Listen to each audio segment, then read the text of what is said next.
बात करने के लिए लॉगिन करें www.astrotak.com। नमस्कार मित्रों, बहुत बहुत स्वागत है।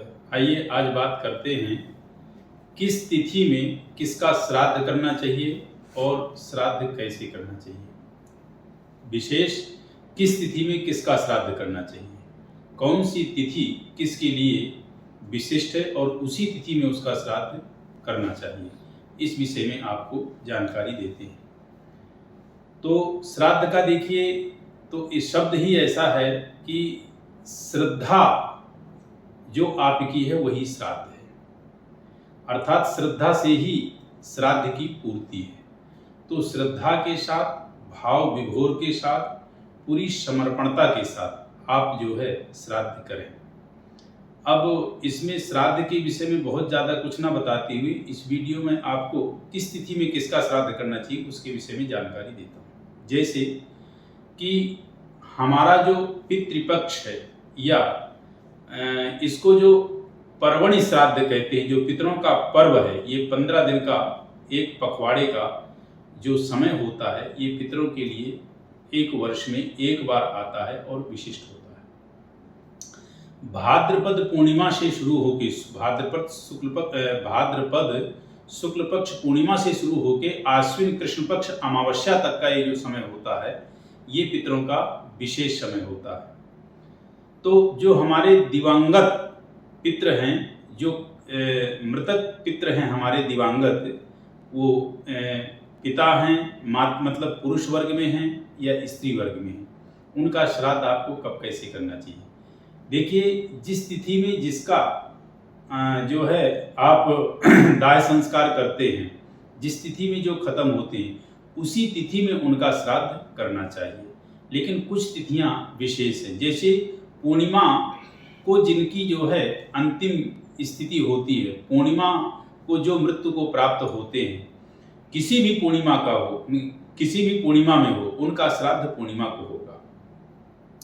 नवमी तिथि जो होती है वो माता के लिए होती है, सौभाग्यवती स्त्रियों के लिए होती है, पत्नी के लिए होती है। यानी नवमी तिथि जो विशिष्ट है वो सौभाग्यवती स्त्रियां, माता या दादी कोई भी है, नवमी तिथि उनके लिए विशिष्ट होती है। यदि उनकी बिल्कुल तिथि पे करना चाहते हैं, जिस तिथि पे वो खत्म हुई हैं, तो उसमें भी कर सकते हैं, लेकिन नवमी तिथि इनके लिए विशेष कही गई है। जो सन्यासी हैं, अर्थात जो हमारे साथ थे लेकिन वो सन्यास ले चुके हैं और सन्यास लेकर के जो खत्म हुए हैं, उनका श्राद्ध आप द्वादशी तिथि पे करेंगे, जब तिथि आपकी द्वादशी आती है। इसी प्रकार जो अकाल मृत्यु मरते हैं, अर्थात जिनका अचानक मृत्यु होती है, अचानक जो मृत्यु को प्राप्त होते हैं, अकाल मृत्यु को, उनकी जो तिथि होती है वो चतुर्दशी होती है। अर्थात उनका जो आप श्राद्ध करें वो चतुर्दशी तिथि को करें। तो ये मैंने क्रम बता दिया कि इस तिथि पे इनका करें और इस प्रकार से आप करें। अब मावस्या बचती है आपकी, जिनकी कोई तिथि याद नहीं है, जिनका कोई आपको सुनिश्चित तिथि का पता नहीं है, उनका श्राद्ध आप अमावस्या में करें। तो अमावस्या में सभी को प्राप्त हो जाता है। अमावस्या तिथि एक ऐसी होती है जिस तिथि में आपको कोई तिथि जानने की आवश्यकता नहीं कि किस दिन वो दिवंगत हुए थे, उनकी मृत्यु की तिथि क्या थी, तो आप अमावस्या को कर सकते हैं। तिथि के निकालने का तो यह है कि आपकी जिस डेट पे खत्म हुए होंगे, उस डेट पे जो तिथि होगी वही तिथि जो है श्राद्ध में मान्य होती है। तो ये मैंने बताया कि इस तिथि में इनका श्राद्ध करते हैं। फिर से एक बार रिपीट कर देता हूँ। नवमी तिथि को स्त्रियों का होता है, माता है, सुहागिन है, सौभाग्यवती स्त्रियां हैं, उनका होगा। आपकी पूर्णिमा को, जो किसी भी पूर्णिमा को दिवंगत हुए हैं, मृत्यु को प्राप्त हुए हैं, स्वर्ग को प्राप्त हुए हैं, उनका पूर्णिमा को होगा। सन्यासियों का द्वादशी तिथि पे होगा। अकाल मृत्यु से जो खत्म होते हैं उनका चतुर्दशी पे होगा। जिनकी कोई तिथि का पता नहीं है उनका अमावस्या को होगा। तो ऐसे आप जो है इन तिथियों पे श्राद्ध करें, सुनिश्चित रूप से उनको प्राप्त होगा। और श्राद्ध के विषय मैंने आपको कहा कि पूरी श्रद्धा, पूरी भाव विभोर के साथ आप करें, उनको वही चीज प्राप्त होगी।